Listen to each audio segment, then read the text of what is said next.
Out to the deadly derailment in Philadelphia. Crews are making progress at the site of the crash as we learn more about the engineer at the center of the investigation. Right now, we are waiting for the latest update from the National Transportation Safety Board. We, of course, will bring that to you when it happens. Right now, though, let's check in with CBS 2's Jessica Schneider. She's live in Philadelphia with more for us tonight. Jessica. Maurice, all 7 of those mangled train cars have now been removed from this crash site as crews are busy out here laying new rail lines. In the meantime, NTSB investigators say they will talk and interview the engineer by the end of this weekend, just as we're getting a bit more insight as to who exactly 32-year-old Brandon Bostian really is.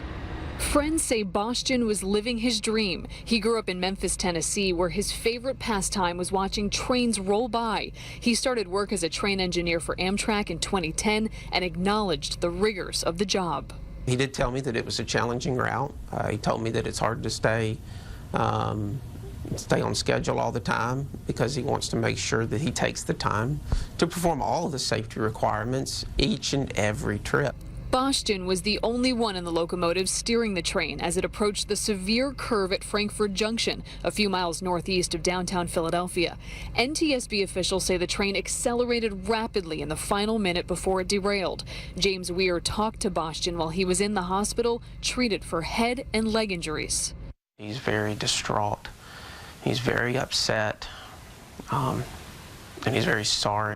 A man reported to be Bostian posted extensively on a train enthusiast website called trainorders.com. He wrote about the importance of following speed restrictions and the need for greater protections on the rails, particularly positive train control that can automatically slow speeding trains, saying, "The reality is that they have had nearly 100 years for the opportunity to implement some sort of system to mitigate human error, but with a few notable exceptions, have failed to do so."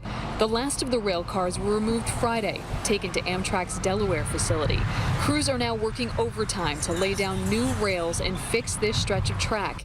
8 people died in the derailment, 200 were injured, and dozens are still in the hospital. First responders talked about the uncertainty and chaos of the rescue and recovery effort Tuesday night.